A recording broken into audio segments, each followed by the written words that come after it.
Dan kita masuk pada poin ke-25 tentang keutamaan membaca ayat kursi. Dan sesungguhnya ayat kursi adalah salah satu sebab seseorang masuk ke dalam surga. Baik, kita akan baca hadisnya baru kita jelaskan. Sebuah hadis yang dikeluarkan oleh Imam An-Nasai dan disahihkan oleh Syekh Nasiruddin Al-Albani rahimahullahu ta'ala. Nabi SAW bersabda, "Man qara'a ayatal kursi dubura kulli salatin lam yamna'uhu min dukhulil jannati illa an yamuta."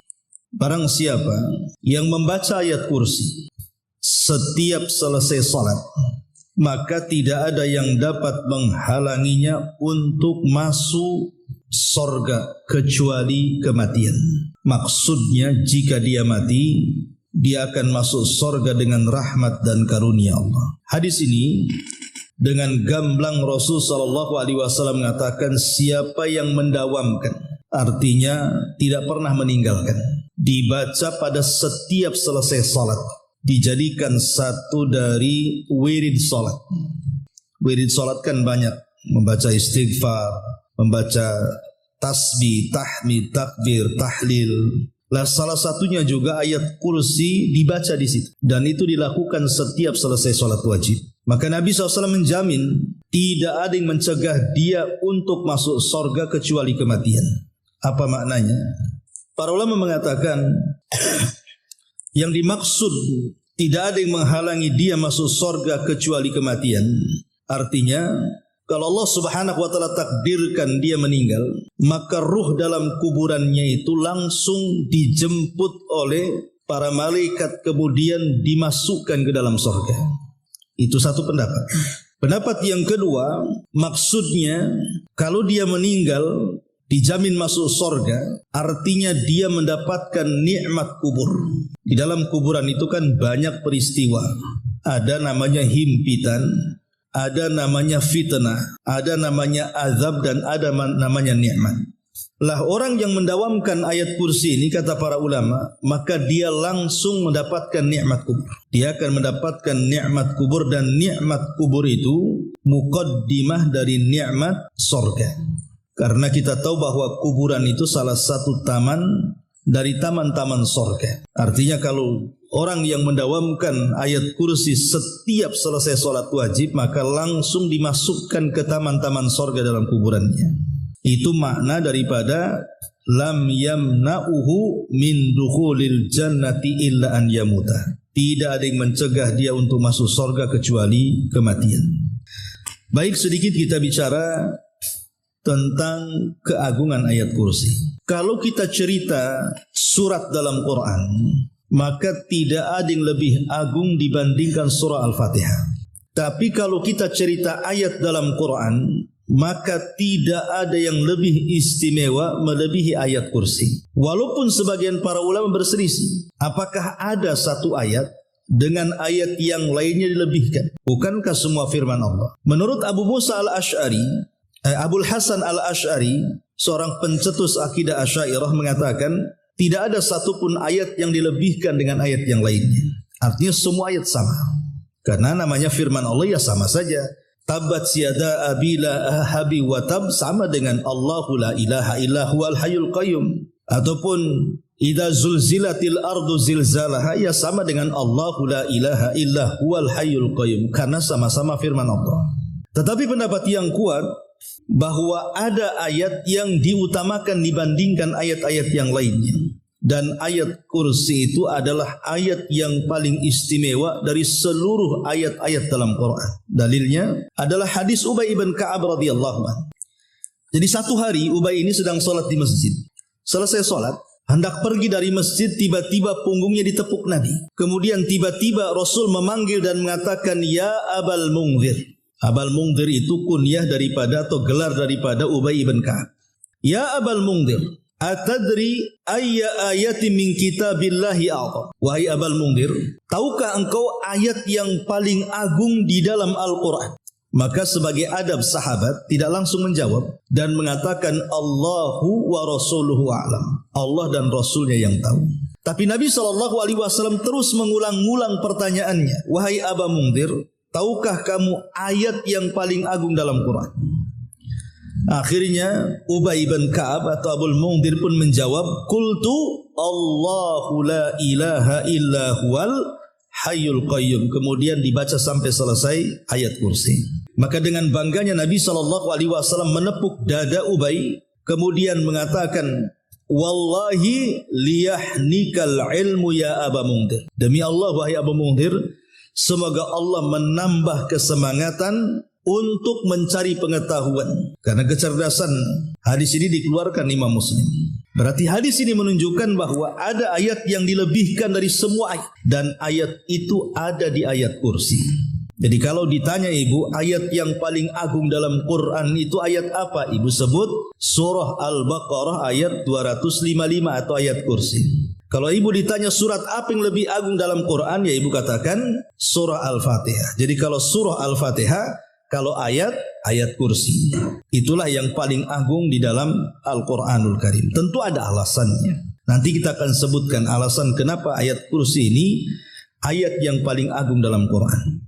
Kita akan sebutkan beberapa keistimewaan ayat kursi dulu. Disebutkan dari Abu Hurairah radhiyallahu anhu.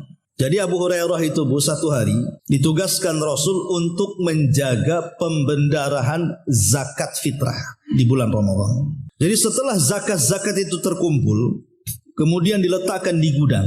Lah sebagai penjaga zakat itu Abu Hurairah di malam hari. Entah kenapa malam itu datang pencuri mencuri beberapa makanan dari gudang zakat fitrah itu. Maka oleh Abu Hurairah dikejar, kemudian kena tangkap. Kemudian tiba-tiba pencuri ini memberikan alasan, wahai Abu Hurairah, lepaskan aku karena keluargaku susah. Aku ini sedang susah makan, anak-anakku juga susah makan. Maka biarkan aku memberi makan mereka. Karena kasihan, dilepas. Tapi keesokan harinya dia ditanya oleh Rasulullah. Seolah-olah Rasul tahu kejadian semalam dan mengatakan, wahai Abu Hurairah, apa yang kau lakukan dengan pencuri semalam? Maka Abu Hurairah menceritakan kejadian di malam hari. Tapi Rasul memperingatkan, hati-hati nanti malam pencuri itu datang lagi. Akhirnya kemudian Abu Hurairah berjaga-jaga karena Rasul sudah ngomong begitu kan. Rupanya betul datang lagi dan mencuri lagi. Ditangkap lagi, alasannya sama lagi karena dia butuh makan dan keluarganya. Karena kasihan dilepas lagi. Keesokan harinya Rasul bertanya lagi, apa yang kau lakukan dengan pencuri semalam wahai Abu Hurairah? Maka Abu Hurairah menceritakan lagi kisah semalam. Kata Rasul, ingat malam ini dia datang lagi katanya. Karena Rasul sudah mengatakan seperti itu, maka Abu Hurairah berjaga-jaga lagi. Rupanya betul apa yang dikatakan Rasul, datang lagi, mencuri lagi. Tapi kata Abu Hurairah saat menangkap, aku tidak akan melepaskan dan engkau harus menghadap Nabi. Ini sudah ketiga kali. Tapi tiba-tiba pencuri ini mengatakan, wahai Abu Hurairah, lepaskan aku. Kalau engkau melepaskan aku sebagai imbalannya, aku akan mengajarkan satu ayat dalam Quran. Kalau engkau baca sebelum tidur, maka Allah akan menjagamu dan setan tidak mungkin mendekatimu. Maka dipikir-pikir Abu Hurairah, boleh juga, akhirnya dilepas. Keesokan harinya Nabi SAW bertanya lagi, apa yang kau lakukan dengan pencuri semalam wahai Abu Hurairah? Abu Hurairah bercerita di sini, sebenarnya wahai Rasul, semalam sudah kutangkap dan mau kuhadapkan kepadamu.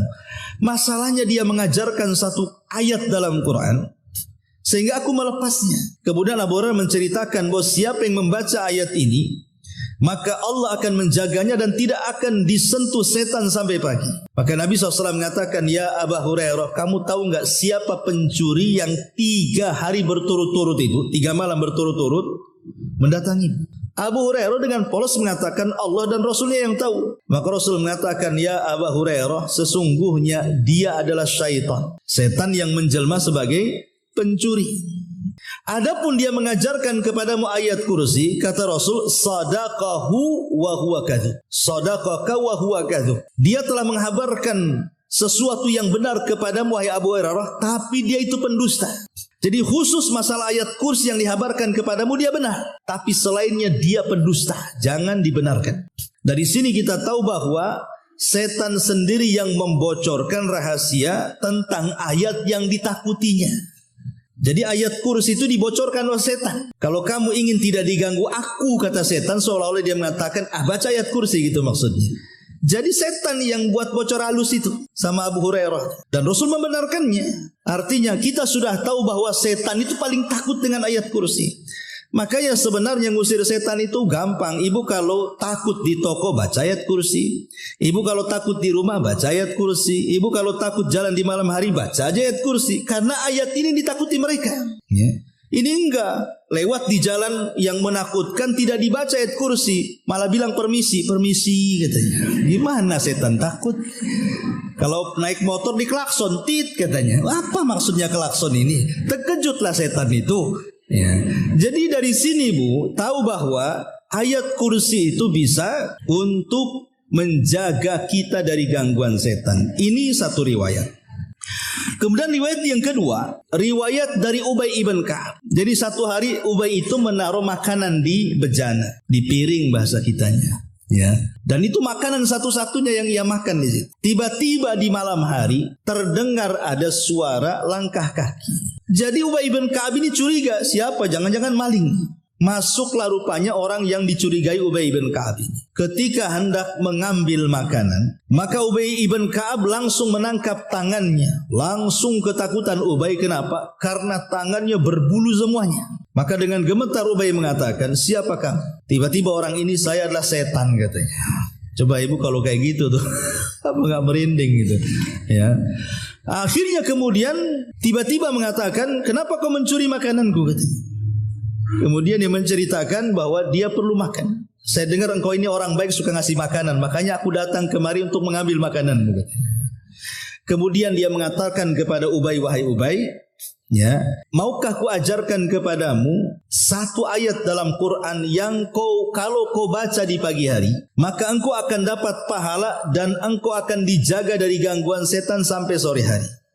Kalau engkau membaca di sore hari, engkau akan diberikan pahala dan engkau akan dijaga dari setan sampai pagi hari. Kemudian Ubay melepasnya. Ini pun keutamaan membaca ayat kursi di pagi dan petang hari. Jadikan dia zikir pagi petang. Ya, untuk supaya dalam satu hari satu malam itu kita terjaga tidak diganggu setan. Nah, ini juga salah satu keutamaan ayat kursi. Ma'asyiral muslimin, muslimat yang dimuliakan Allah Subhanahu wa taala. Kenapa begitu istimewanya ayat kursi ini?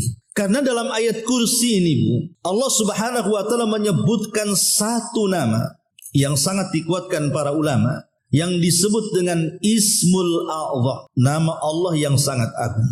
Di dalam nama Allah itu kan yang kita kenal ya, ada 99 nama, itu yang kita kenal. Bukan berarti nama Allah terbatas hanya 99 banyak, tapi kita tidak kenal. Cuman yang dikenalkan kepada kita lewat Quran dan Sunnah itu kalau kita gabung semua jumlahnya ada 99 nama. Dan Allah Subhanahu wa taala berfirman, walillahil asmaul husna fad'uuhu biha. Allah itu memiliki nama-nama yang indah, maka berdoalah dengan nama-nama itu. Lah dalam nama-nama Allah itu ada nama yang kalau kita gunakan dalam doa, maka doa kita tidak mungkin ditolak, pasti mustajab. Lah nama Allah itu disebut Ismul A'zam namanya. Nama Allah yang sangat agung. Dan itu ada di ayat kursi. Apa nama Allah yang sangat agung? Menurut Imam Ahmad ibn Hanbal rahimahullahu ta'ala, dari Asma binti Yazid ibn Sakan, seorang wanita salihah, dia berkata, aku mendengar Nabi SAW bersabda bahwa fi hatainil ayataini Allahu la ilaha illa huwal hayyul qayyum wa alif lam mim Allahu la ilaha illa huwal hayyul qayyum inna fihima ismullahil a'zam. Sesungguhnya di dua ayat dalam dua surat, maksudnya dua ayat dalam surat itu, dua surat maksudnya Al-Baqarah dan Al-Imran. Terdapat dua ayat dalam dua surat Al-Baqarah dan Al-Imran itu yang disebut dengan Ismul A'zam. Yang kalau seandainya seseorang berdoa dengan nama Allah itu pasti akan dikabulkan dan siapa yang meminta pasti diberi. Kemudian Nabi SAW menyebutkan Allahu la ilaha illa huwal hayyul qayyum dalam Al-Baqarah dan dalam surah Al-Imran Alif Lam Mim Allahu la ilaha illa huwal hayyul qayyum. Itulah nama Allah yang disebut dengan Ismul A'zam. Jadi kalau ibu berdoa, Allahumma ya hayyu ya qayyum, begitu. Ya Allah, wahai zat yang maha hidup, wahai zat yang maha manusia bergantung kepadamu. Baru ibu meminta. Ya, jadi dalam doa itu ibu panggil dulu Allah dengan kata-kata Allahumma ya hayyu ya qayyum. Allahumma ya hayyu ya qayyum, baru ibu minta. Siapa yang memanggil Allah seperti itu, Allahumma atau ya Allah ya hayyu ya qayyum, maka doa-doa seseorang tidak mungkin ditolak dan permintaannya tidak mungkin tidak dikabulkan. Karena dia telah menyebut Ismul A'zam. Itulah kenapa ayat kursi itu ayat mulia. Karena di dalamnya ada Ismul A'zam, nama-nama Allah yang sangat agung. Allah Hayyu dan Qayyum. Inilah yang membedakan ayat kursi dengan ayat-ayat yang lainnya. Belum lagi menurut para ulama, orang yang suka mendawamkan membaca ayat kursi itu, ya pokoknya ibu kadang-kadang baca pagi, siang, sore, malam, ya terserah kemauan ibu tuh. Atau dalam zikirnya ibu terus membaca ayat kursi. Itu bisa memudahkan untuk mendapatkan rizki, kata ulama. Kemudian juga ibu bisa makin yakin dengan qada dan qadar. Kemudian juga ibu bisa dihindarkan dari mara bahaya. Bahkan ibu akan dimantapkan dalam kesabaran. Bahkan ibu akan senantiasa mudah untuk dikabulkan pada setiap doa dan permintaannya. Ini salah satu keutamaannya. Orang yang suka membaca ayat kursi itu. Jadi ini bukan ayat biasa. Jadi ayat kursi ini kalau kita buka poin, mungkin yang paling agungnya adalah 5 poin saja. Sebenarnya banyak, saya akan sebutkan 5 poin. Kenapa ayat ini berbeda dengan ayat-ayat yang lainnya? Pertama, berdasarkan nas hadis, di mana Rasul mengatakan kepada Ubay, tahukah kamu ayat yang paling agung? Menunjukkan bahwa ayat kursi itu ayat yang paling agung berdasarkan nas hadis. Satu. Yang kedua, di ayat kursi ini ada makna yang dalam yang tidak ada dalam ayat-ayat yang lainnya. Kita tahu bahwa ayat dalam Al-Quran itu kan banyak, 6.400 lebih lah. Ya, ayat-ayat dalam Quran itu jumlahnya. Ya. Tetapi ayat kursi ini berbeda. Jadi kalau seandainya ibu membaca umpamanya Alif Lam Mim Dzalikal Kitab, itu kan 2 ayat. Dengan membaca Allahu la ilaha illa huwal hayyul qayyum sampai selesai, itu akan beda maknanya. Atau ibu baca Qul a'udzu birabbin nas, 1 ayat juga tuh. Atau ibu bicara tadi iza zulzilatil ardu zilzalaha. Atau ibu baca alam taro kaifa fa'ala rabbuka bi ashabil fil. Itu kan sama-sama 1 ayat itu. Tapi kalau kita memahami makna ayat dalam ayat kursi dengan makna ayat dalam surat-surat yang lain, itu akan dibedakan. Di mana ayat kursi itu sangat dalam sekali dan makna-maknanya tidak terdapat dalam ayat-ayat dalam Quran yang lainnya. Ini yang kedua. Yang ketiga, yang luar biasanya ayat kursi itu, Bu. Di situ Allah Subhanahu wa taala memulai dengan usul nama. Usul nama itu artinya masdar dari semua nama Allah Subhanahu wa taala. Di mana semua nama Allah yang 99 itu kembali ke satu nama ini. Apa itu? Allah. Karena Allah memulakan dengan kalimat Allah kan? Allahu la ilaha illa huwal hayyul qayyum. Allah mulakan dengan kalimat Allah. Dan semua nama itu bersumber dari Allah. Makanya lafaz tauhid itu tidak ada yang mengucapkan la ilaha illa rahman, la ilaha illa al-aziz, la ilaha illa ar-rahim. Tidak ada. Pasti la ilaha illallah. Tidak boleh juga kita katakan la ilaha illa rahman atau la ilaha illa al-latif, la ilaha illa al-hayy. Tidak boleh. Tetap harus dibaca la ilaha illallah. Kenapa? Karena semua nama kembali ke lafaz Allah. Sebab kalau la ilaha illa rahman, tidak ada yang berhak disembah kecuali ar-rahman umpamanya kan. Ar-rahman ini bisa saja dia Allah, bisa bukan Allah. Karena di zaman Nabi SAW ada nabi palsu namanya Musailamah al-Kadzab. Itu dijuluki dengan Rahmanul Yamamah. Rahmannya orang-orang Yamamah katanya. Ataupun kalau kita melihat surah Yusuf, ayah angkat Nabi Yusuf yang membeli dari pasar kemudian dididik sampai besar siapa namanya? Al-Aziz namanya. Ya, Al-Aziz diambil dari nama Allah juga kan. Kalau kita katakan la ilaha illa al-aziz umpamanya, bisa saja al-aziz itu bukan Allah, tapi ayah angkatnya Nabi Yusuf kan itu. Makanya kenapa di sini betapa agungnya ayat kursi itu sehingga dimulai dengan sumber dari seluruh nama-namanya. Allah, Allahu la ilaha illa huwal hayyul qayyum. Kemudian yang keempat, 17 kata ganti. Kalau kita bedah satu-satu ayat kursi dari awal sampai akhir, itu ada kata ganti dalam bahasa disebut domir. kata ganti. Sebanyak 17 kata ganti itu kembali kepada Allah. Baik kata ganti mukhatab ataupun kata ganti ghaib, itu semua kembali kepada Allah Subhanahu wa taala. 17 kata ganti, dan itu tidak ada dalam ayat yang lain. Kemudian yang kelima, luar biasanya, bahwa dalam ayat kursi ini terdapat 2 ibadah para malaikat. 2 ibadah para malaikat itu apa? Bertasbih dan bertakdis. Lihat ketika malaikat mengatakan apa? Nahnu nusabbihu bihamdika wa nuqaddisulah. Kami bertasbih kepadamu dan kami bertakdis kepadamu. Ada tasbih, ada takdis. Ya. Nusabbihu dan nuqaddisu. Apa sih bedanya tasbih dengan takdis? Kan sama-sama membersihkan, mensucikan. Kalau tasbih itu artinya membersihkan zatnya Allah dari seluruh kekurangan. Kalau takdis itu membersihkan perbuatan Allah dari seluruh perkara-perkara yang tidak menyempurnakan Allah. Seperti umpamanya dalam ayat kursi, Allah tidak ngantuk. Ini namanya takdis. Karena ngantuk bagi Allah itu perbuatan yang tidak sempurna. Allah tidak tidur. Karena tidur bagi Allah itu adalah perbuatan yang tidak sempurna. Tapi ngantuk kepada manusia, tidur kepada manusia, justru itu sempurna. Coba saja ibu kalau seminggu tidak tidur, apa nggak datang ke awal bros? Tanya ke dokter, kenapa dok saya tak tidur? Pasti dikasih pil. Ya. Karena tidak tidur bagi makhluk itu tidak sempurna. Justru yang tidur itu sempurna, apalagi banyak kali tidurnya sempurna kali itu. Berarti manusia ibu masih bisa tidur, itu manusia artinya. Ya, malaikat kan nggak tidur. Tapi ada yang sifatnya takdis lah. Di dalam ayat kursi itu ada tasbih, ada takdis. Ada tasbih mensucikan Allah Subhanahu wa taala dari zat-zatnya, dari zat Allah yang tidak sempurna. Ada yang mensucikan sifatnya dari perbuatannya yang kurang sempurna. Makanya ayat ini sangat agung sekali, sampai-sampai dikatakan satu-satunya ayat yang paling agung dalam Al-Quran. Lebih-lebih lagi, satu ayat ini menceritakan tauhid dari awal sampai akhir.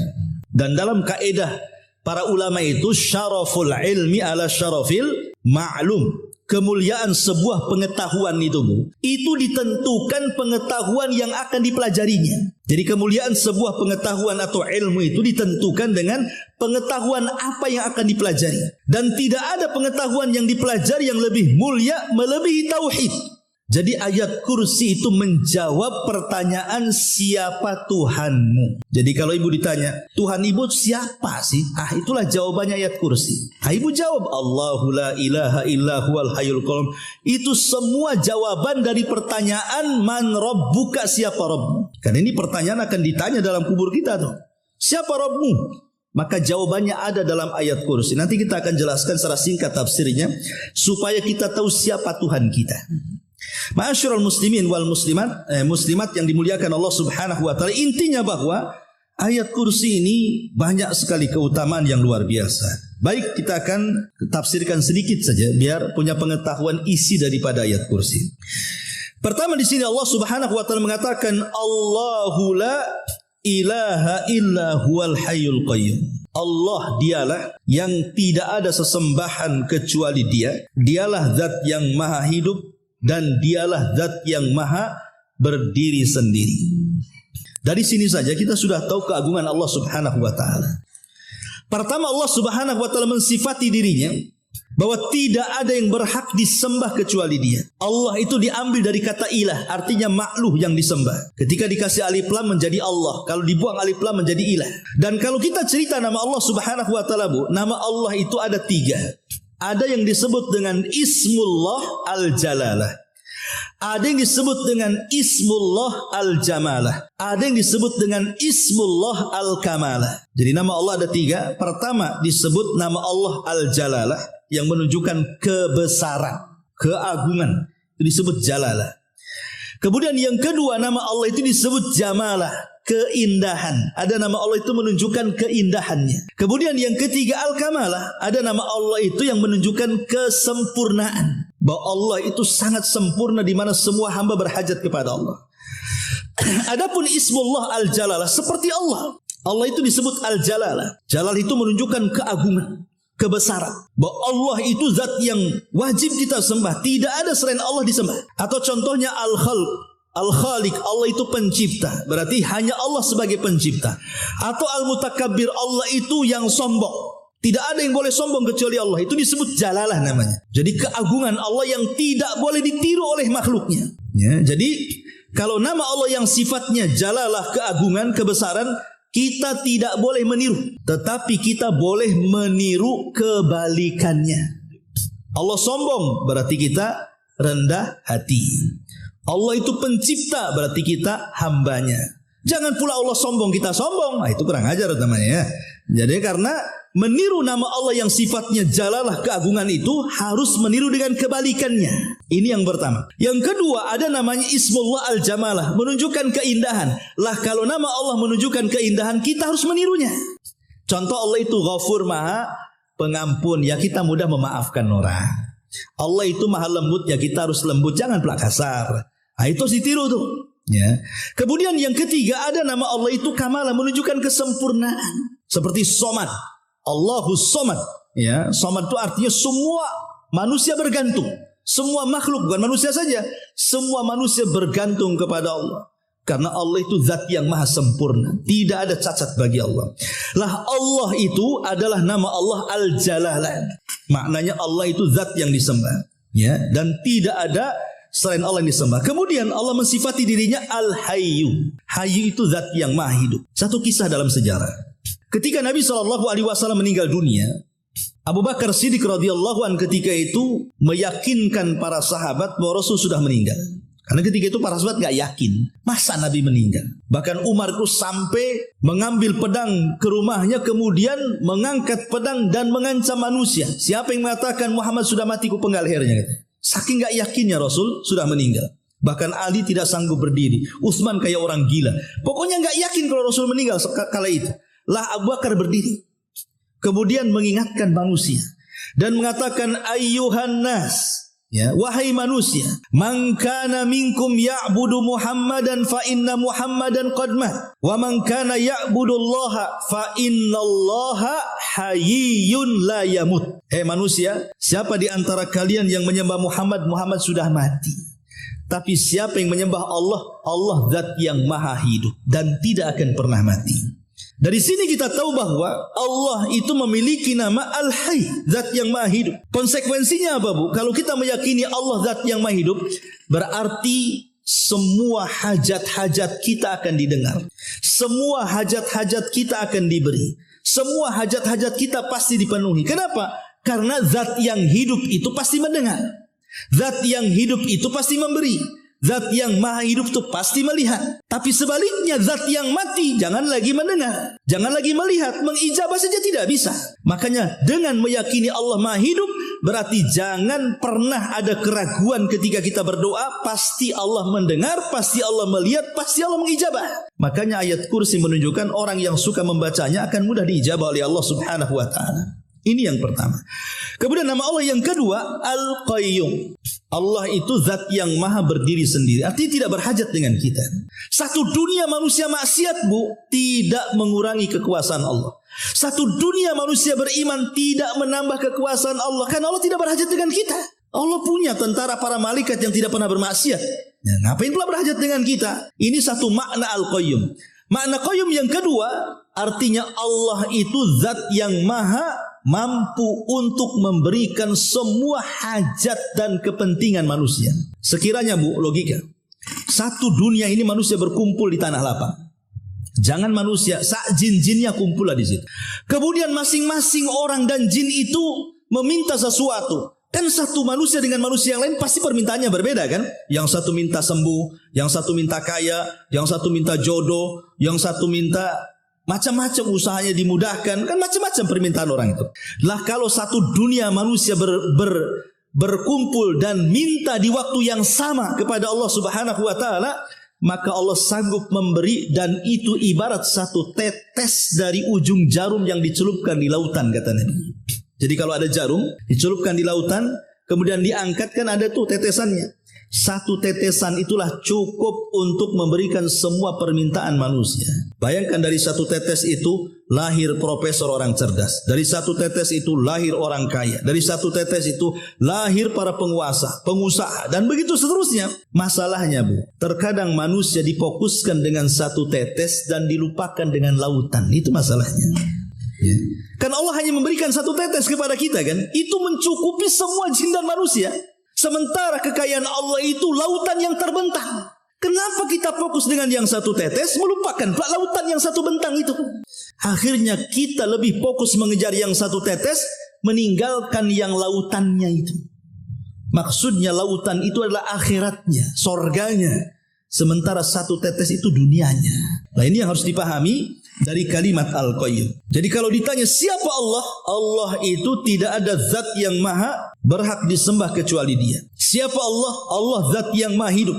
Siapa Allah? Allah zat yang maha berdiri sendiri dan maha memberikan semua hajat makhluknya. Kemudian kalau ditanya lagi siapa Allah? Maka kita jawab lahu ma fis samawati wa ma fil ardh. Dialah pemilik langit dan pemilik bumi. Dialah yang menciptakan langit dan bumi. Pertanyaan pun muncul. Kenapa Allah Subhanahu wa taala menciptakan langit dan bumi? Apa faedahnya untuk kita? Maka kita jawab dalam surah An-Najm kalau tidak salah, bahwa tujuan Allah menciptakan langit dan bumi itu supaya Allah membalas orang-orang jahat dengan kejahatannya dan Allah membalas kebaikan yang terbaik karena kebaikannya. Perhatikan Bu, kalau ibu tatap langit tuh sampai ke atas tuh, natap langit begini, dari langit pertama, kedua, ketiga sampai ke arasnya sana. Yang kita lihat kan hanya langit pertama saja Bu ya. Karena pandangan kita terbatas. Paling kita lihat awan saja. Bangunan langit pertama saja kita tidak sanggup menatapnya. Ya paling awan-awan saja di atas itu. Tahukah ibu bahwa isi langit itu semua malaikat? Langit pertama, kedua sampai ars itu isi langit itu apa? Malaikat. Jadi makhluk yang ada di langit semua malaikat. Pertanyaannya, malaikat bermaksiat? Tidak ada malaikat yang bermaksiat. Artinya di langit itu tidak ada maksiat. Maksiat di langit itu cuma 2 kali. Pertama, Adam memakan buah larangan. Yang kedua, setan disuruh sujud tak mau, itu saja. Selepas itu tidak ada lagi maksiat di atas langit. Tapi kalau kita lihat ke bumi, lihat ke bumi. Bumi ini gudangnya maksiat tuh.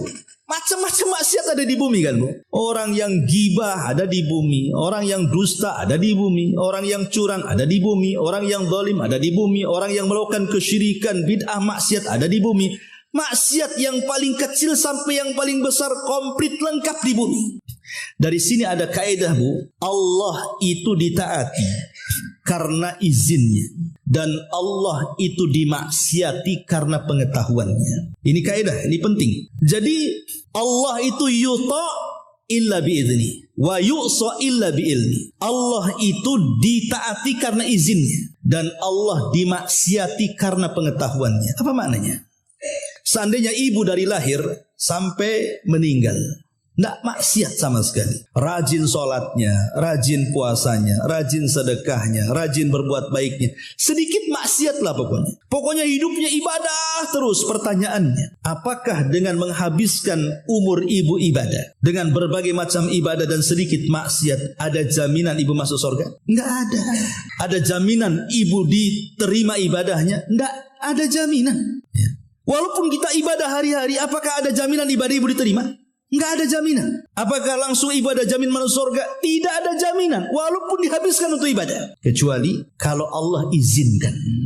Kalau Allah izinkan diterima, baru diterima. Kalau Allah izinkan kita masuk surga, baru masuk surga. Tapi kalau Allah tidak izinkan amalan kita diterima, Allah tidak izinkan kita masuk surga, selamanya kita tidak akan masuk surga. Karena Allah itu ditaati karena izinnya. Ini kaidah. Ya, makanya kenapa Imam Qatadah atau Imam Zuhri atau imam-imam yang lainnya mengatakan, kalau aku tahu satu amalanku diterima, maka cukup untuk modal aku masuk surga. Karena Allah mengatakan, innama yataqabbalullahu minal muttaqin. Allah itu hanya menerima amal dari orang-orang yang bertakwa. Artinya kalau aku tahu satu amalanku diterima, berarti aku tahu aku bertakwa. Cuman masalahnya karena aku nggak tahu amalanku diterima, apakah aku bertakwa atau tidak, kan tidak tahu, itu masalahnya. Lah dari sini mintalah kepada Allah izinnya supaya amalan kita diterima. Karena kita tidak ada pengetahuan soal diterima dan tidaknya amalan kita. Hanya berharap amalan kita diterima. Beda dengan maksiat. Jadi kalau ibu-ibu bermaksiat kepada Allah, ibu berdusta, berbohong, bergibah, menzalimi dan begitu seterusnya, itu tidak dilakukan kecuali karena pengetahuan, bukan karena izin.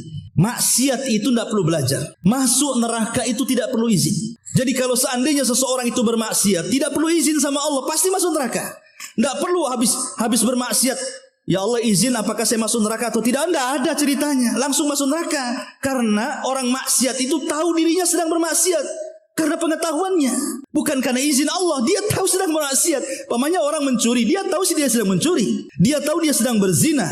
Tidak perlu dikasih izin masuk neraka. Masuk neraka itu maksudnya. Lah dari sini ada kaidah tadi bahwa Allah ditaati karena izinnya dan Allah dimaksiati karena pengetahuannya. Inilah makna dari lahu ma fis samawati wa ma fil ard. Kemudian di sini kalau ditanya lagi siapa Tuhan kita, siapa Rabb kita, jawab man dalladzi yashfa'u indahu illa bi'idznihi. Bahwa tidak ada yang memberikan syafaat di sisinya kecuali karena izin Allah Subhanahu wa taala. Syafaat itu ada dua, Bro.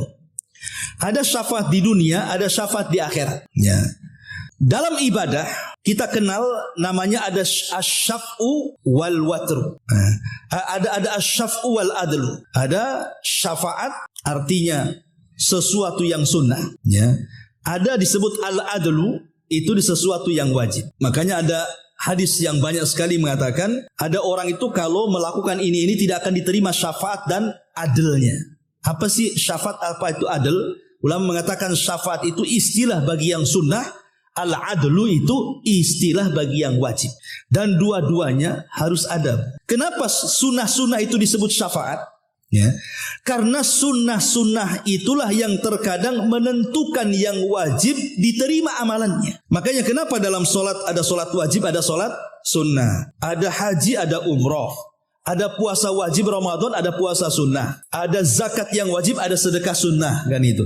Kenapa dalam wajib itu mesti ada sunnahnya? Lah sunnah itu diistilahkan syafaat, Bu, bahwa kalau amalan wajib kita ingin diterima, maka lakukan yang sunnah, gitu maksudnya. Kalau solat wajib kita ingin diterima, banyak-banyak melakukan solat sunnah. Kalau puasa wajib kita ingin diterima, banyak-banyak puasa sunnah. Kalau zakat kita ingin diterima, banyak-banyak sedekah sunnah. Kalau haji kita ingin diterima, banyak-banyak umrah sunnah, gitu maksudnya. Karena solat sunnah itu syafaat sebagai diterima dan tidaknya amalan wajib untuk Allah. Ini di dunia. Adapun di akhirat ya tentu syafaat itu tidak diberikan kecuali kepada orang yang memang diberikan izin Allah, dan tidak ada yang diberikan izin untuk memberikan syafaat kecuali para nabi. Salah satunya Nabi SAW. Dan kita tidak akan diberikan syafaat kecuali karena redhonya. Kalau Allah tidak redho, kita akan dapat syafaat. Tapi kalau Allah redho, kita pasti akan berikan syafaat. Berarti ada izin, ada redho. Izin kepada yang memberikan syafaat, redho kepada orang yang akan diberikan syafaat. Dan Allah tidak redho kepada orang-orang yang melakukan kesyirikan. Makanya Abu Hurairah mengatakan, as'adun nas bi syafaati yaumal qiyamati man qala la ilaha illallah. Kata Rasul dari hadis Abu Hurairah, orang yang paling bahagia pada hari kiamat dengan syafaatku adalah orang yang mengucapkan kalimat la ilaha illallah. Jadi kalau ingin mendapatkan syafaat, perbanyak ibadah di dunia. Lakukan perintah, jauhi larangan, nikmati yang dihalalkan, jauhi yang diharamkan. Itulah kalau ingin dapat syafaat. Karena ada orang yang sekarang itu aneh, ya. Kalau Nabi masih hidup, bolehlah kita datang kepada Nabi. Rasul berikan syafaat saya di akhirat. Boleh, seperti Anas meminta kepada Rasul dan Rasul masih hidup. Tapi kalau Rasul sudah mati, kita tidak boleh datang ke kuburannya, meminta-minta kepada kuburan Nabi, ya. Karena itu tidak ada gunanya. Kalau kita ingin selamat di akhirat, perbanyak amal soleh. Ya. Saya tuh lihat di YouTube, ya, ada satu ajaran di Malaysia. Ya. Dia ngomong di murid-muridnya, kalau kalian menjadi pengikutku, tenang. Kalau kalian masuk neraka, gampang. Nanti ku lempar serbanku, tinggal tangkap saja. Nanti ku tarik, ku masukkan ke sorga. Enak gak tuh ajaran kayak gitu? Kok Nabi saja loh ingin menolong umatnya, tidak semudah itu. Nabi datang kepada Allah, kemudian sujud lama sekali di bawah arsy-Nya, sampai Allah mengatakan, ya Muhammad irfa ra'saka sal tu'ta qul tusma isfa tu syafa. Angkat kepalamu, ngomong kau didengar. Mintalah kau akan diberi, mintalah syafaat kau akan diberikan syafaat. Jadi Rasul itu sampai sujud lama takut gak dapat syafaat. Ini kiai satu di Malaysia ini mudah kali dia. Ikut aku katanya. Kalau kalian masuk neraka gampang, ku lempar serbanku, nanti akan manjang tuh serbanku itu. Tangkap aja ujungnya, ku tarik kayak orang mancing bu jadi. Jadi mancing orang penuh neraka dilempar ke surga. Kan enak kali itu ajaran kayak gitu. Itu kibul semuanya. Mana ada ajaran kayak gitu. Ya. Jadi ini juga salah satu yang harus dipahami bahwa syafaat itu tidak berlaku kecuali izin Allah dan redha dari Allah Subhanahu wa taala. Kemudian makanya Allah mengatakan dalam surah An-Najm, wa kam min malakin fis samawati la tughni syafa'atuhum syai'a illa min ba'di an ya'dzana Allahu liman yasha' wa yarda. Berapa banyak malaikat di langit tidak sanggup berikan syafaat kecuali dengan izin dan redha Allah Subhanahu wa taala. Malaikat saja enggak bisa melakukannya.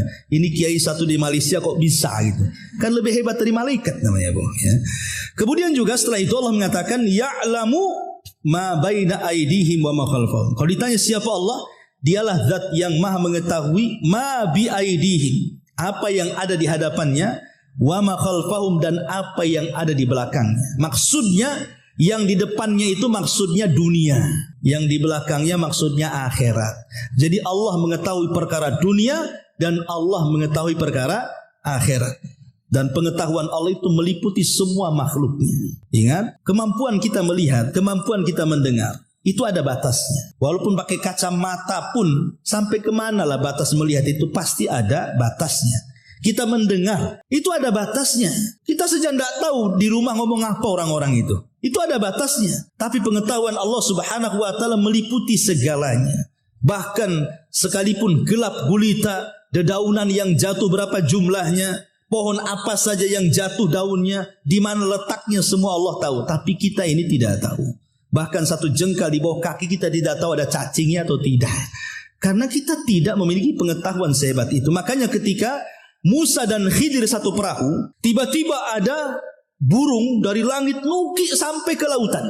Kemudian meneguk satu tegukan, kemudian terbang lagi. Kata Khidir kepada Musa, wahai Musa, ilmuku dan ilmumu kalau kita gabung katanya, maka itu seperti tegukan air itu katanya, yang diteguk oleh burung. Lautan Allah inilah pengetahuannya katanya. Saking besarnya pengetahuan Allah yang meliputi segalanya.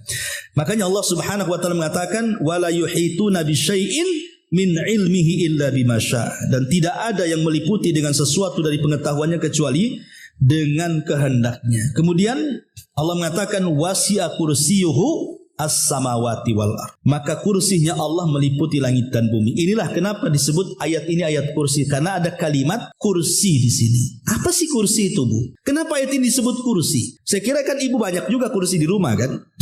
Ada kursi di depan, ada kursi ruang tamu, ada kursi di belakang tempat makan. Apakah itu yang dimaksud kursi? Bukan. Ada sebagian para ulama mengatakan maksud kursi di sini artinya pengetahuan. Jadi ayat ini bicara soal pengetahuan Allah yang tidak terbatas. Satu.